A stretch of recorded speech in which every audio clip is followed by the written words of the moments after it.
1979년 4월 27일 4명의 청년들이 동화건설 최원석 회장 자택을 찾습니다. 초인종이 울려 대문을 열어보니 넥타이를 맨 깔끔한 정장 차림의 청년들이 있었죠. 그들은 최원석 회장을 만나러 왔다면서 선물 꾸러미를 보입니다. 당시 최 회장은 사우디아라비아에 출장을 간 상태였는데요. 경비원이 이를 안내하려는데 갑자기 청년들이 이상 행동을 보입니다. 그들은 무장강도였습니다. 숨겨둔 20cm가량의 칼을 꺼내 경비원을 기습합니다. 옆구리와 등을 찔렀죠. 치명상을 입은 경비원이 저항을 멈추자 그들은 그를 경비실 화장실에 처박고 곧바로 응접실로 뛰어갑니다. 큰 소리를 듣고 관리인이 뛰어나왔는데요. 범인들은 관리인을 붙잡아 그의 손과 발을 묶고 눈을 가렸습니다. 그리고 현찰과 귀금속 등을 찾아 집안을 뒤지기 시작했죠. 하지만 방문은 모두 잠겨있는 상태. 급기야 회장 집을 지키던 맹견 3마리까지 등장합니다. 작전을 이어가는 게 무리라고 판단한 그들은 도주를 결정합니다. 그렇게 정문으로 달아나는데요. 그때 칼에 찔려 숨을 헐떡이던 경비원이 사력을 다해 외칩니다. 도둑이야 라고요. 덕분에 인근에 있던 시민들이 사태를 파악할 수 있었죠. 마침 오토바이를 타고 주변을 지나가던 행인이 범인들을 뒤쫓습니다. 150m가량의 추격전. 도주하는 강도들을 보고 10여 명의 시민들도 합세했죠. 범인들은 칼을 휘두르며 격렬하게 저항했는데요. 하지만 시민들은 격투 끝에 범인 중 한 명을 붙잡을 수 있었습니다. 그렇게 시민에 의해 붙잡혀 경찰에 넘겨진 사람은 이하경.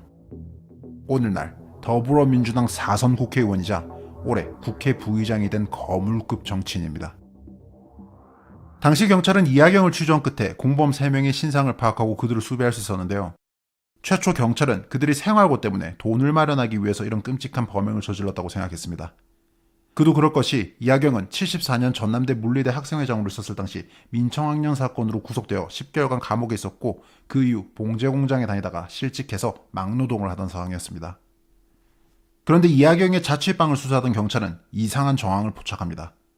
그가 50여 명의 재벌급 기업인 명단을 만들어 소지하고 있었던 겁니다. 최원석 동화건설 회장뿐만 아니라 다른 기업인들 역시 표적으로 삼았을 가능성이 있는 겁니다. 그렇게 사건을 더욱 파고드는 경찰.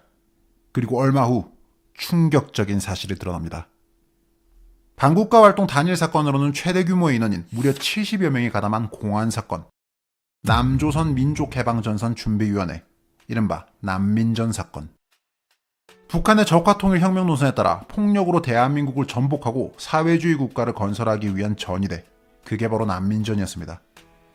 이 지하 반국가 단체는 학생과 지식인 등을 일원으로 포섭해서 대정부 투쟁을 지휘했습니다. 김일성에게 서신까지 보냈는데요. 경애하는 수령 김일성 원수님이 인도하는 조선민주주의인민공화국의 품 안으로 안기는 영광을 위해 각종 혁명 게릴라 활동을 맹세한 아주 위험한 집단이었죠. 이들은 도시 게릴라전을 펼치며 납치와 강도행위 등을 자행했습니다. 대학가와 사회에 혼란을 조성하기 위한 여러 활동을 했고 민중봉기를 선동해 국가에 변란을 일으키려고 했죠. 이를 위해서 본격적인 무장까지 한 상태였습니다. 소총과 실탄, 사제폭탄 등 당국은 이런 증거물만 무려 1300여 점을 압수했습니다. 강도 이하경과 그 동료들은 이 난민전의 일원이었던 겁니다. 최 회장 집에 침입해 강도행위를 한 건 난민전 땅벌 작전의 일환이었죠. 게릴라전에 의한 사회교란과 그 자금 조달을 위해서 계획된 작전이었습니다. 난민전 일당은 최 회장 건 말고도 이미 여러 차례 이런 강도행위를 수행하고 시도한 바 있죠. 이하경이 재벌급 기업인 명단을 따로 가지고 있었던 이유기도 합니다. 그렇게 난민전 사건으로 피고 73명이 재판을 받습니다. 이하경은 재판에서 이렇게 말했습니다. 칼을 들고 인간의 생명을 위협하고 피를 흘리게 한 건 깊이 사죄하지만 평생을 교도소에서 살더라도 다시는 민족의 아픔이 없게 된다면 바랄 것이 없다. 이하경은 강도상해의 혐의로 징역 3년 6개월형을 선고받습니다. 그 시절 수많은 운동권 학생들이 그랬듯 앞날이 창창한 학생이라는 점을 고려해서 강도상해라는 중죄임에도 불구하고 형이 낮게 나온 측면이 있죠. 이 사건 자체도 충분히 충격적이지만 그 이후 이하경의 행보는 더욱 놀랍습니다. 2000년대 운동권 출신들이 대거 정치권에 입성하던 상황. 이하경도 마찬가지로 여러 시민단체 활동을 하며 좌파 정치권과 연계하는데요. 2006년 3월 노무현 정부는 이하경을 민주화 운동 인사로 만듭니다. 그때부터 본격적으로 체급을 키운 그는 2012년 국회의원 선거에 출마해 당선되고 이후 2024년 22대 국회의원까지 내리 4선을 합니다. 그리고 최근 국회 부의장에 선출되었죠. 이하경은 본인이 저지른 강도 사건에 대해서 반성과 뉘우침은커녕 아주 당당한 태도를 보이고 있습니다. 본인이 민주화 운동단체에서 일하며 재벌을 어떻게 응징할까 생각하다가 운동자금 마련을 위해 벌인 일이라고 주장했죠. 불법적인 총과 사제폭탄으로 무장하고서 북한 기밀성을 위해 국가를 전복시키려고 한 단체를 민주화 단체라고 규정하면서 그렇게 말한 겁니다. 그의 전과에 대한 비판 여론이 생기자 조국도 나섰죠. 조국은 김구도 강도살인 전과가 있다며 이하경 등 목숨을 걸고 싸웠던 투사들을 지금의 잣대로 판단하면 안 된다는 식으로 글을 옹호했습니다. 같은 지역구 후보가 강도상의 전과자를 또 국회의원 시킬 거냐며 2번은 안 된다는 현수막을 걸자 이하경은 이런 현수막을 걸었습니다. 국민을 위해 감옥을 간 사람, 민주화 유공자 이하경. 북한 독재자를 찬양하며 국가를 전복시키려 했던 단체가 민주화 운동단체가 되고 강도상의 전과자가 민주화 유공자가 되고 심지어 4선 국회의원에 국회 부의장까지 하는 나라. 어처구니 없지 않습니까? 그런데 특정 정치 세력에 의해 역사가 바뀌고 상식이 붕괴되고 있는 지금 대한민국에서는 이런 일이 너무나 흔합니다.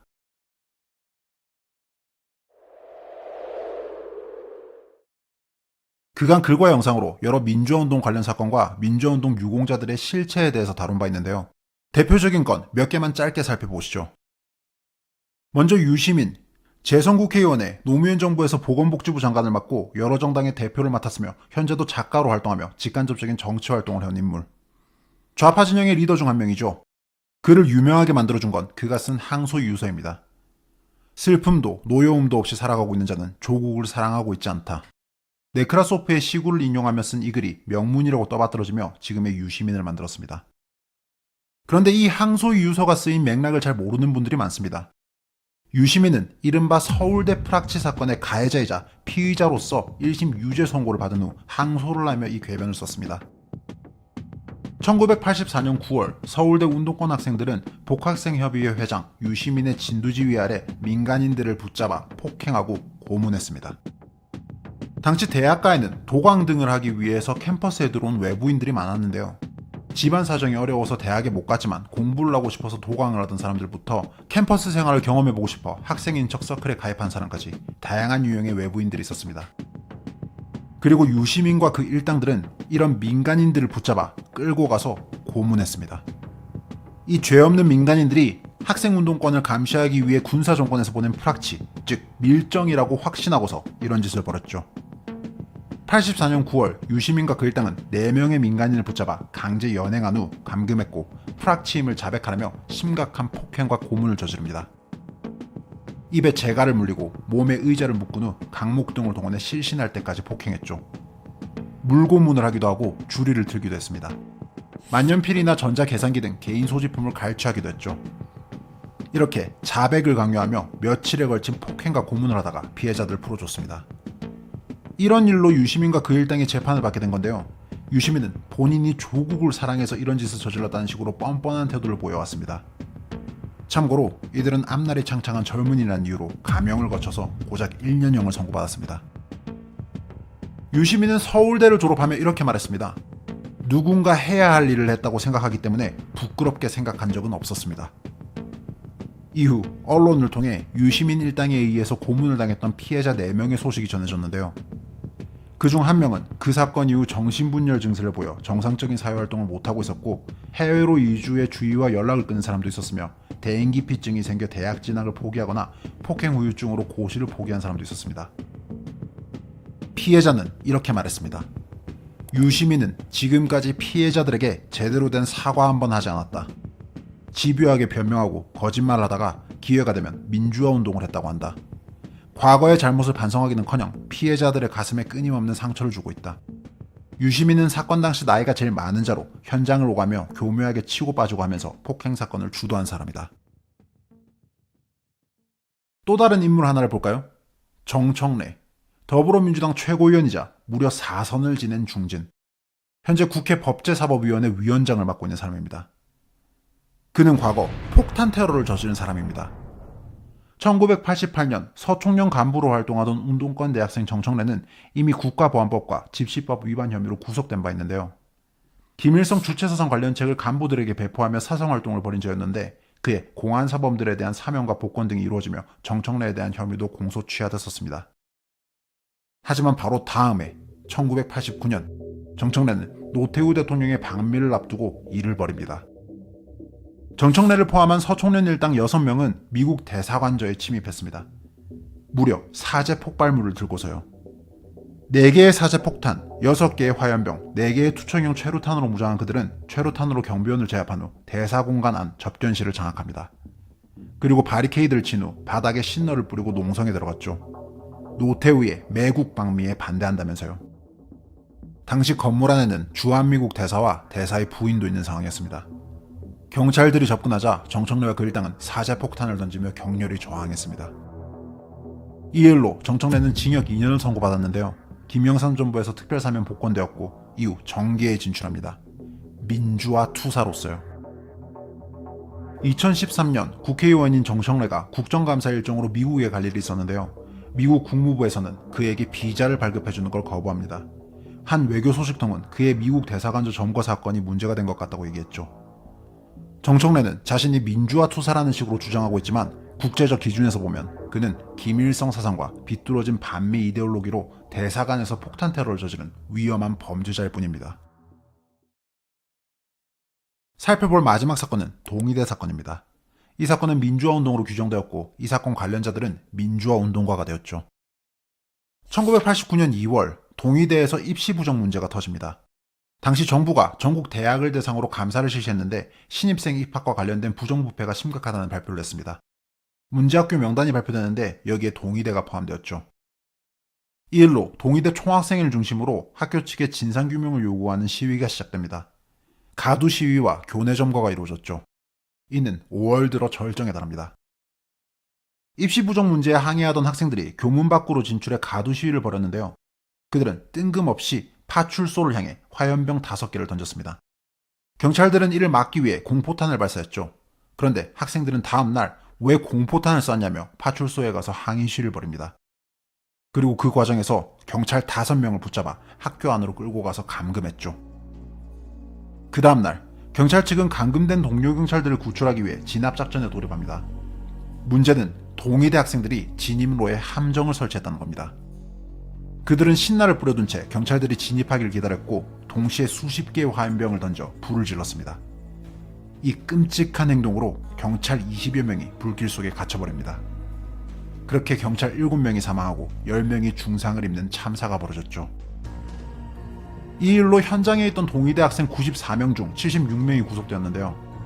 이들을 변호했던 사람들이 바로 노무현 전 대통령과 문재인 전 대통령입니다. 2002년 4월 김대중 정부는 이 동의대 사건의 가해자였던 학생들을 사학비리에 항거한 민주화 운동가로 인정했습니다. 그리고 이에 따라 보상을 해주기로 했죠. 이를 주도했던 당시 민주화운동 보상심의위원회 위원 중 한 명이 바로 해당 학생들을 변호했던 문재인이었습니다.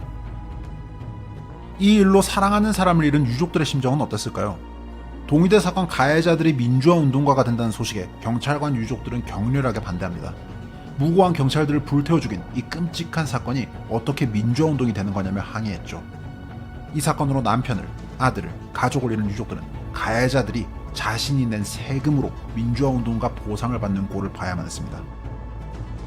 자, 이쯤 되면 여러분은 깨달으셔야 합니다. 역사를 독점한 특정 정치 세력이 지금 이 대한민국이란 나라를 얼마나 비정상적으로 만들고 있는지를요.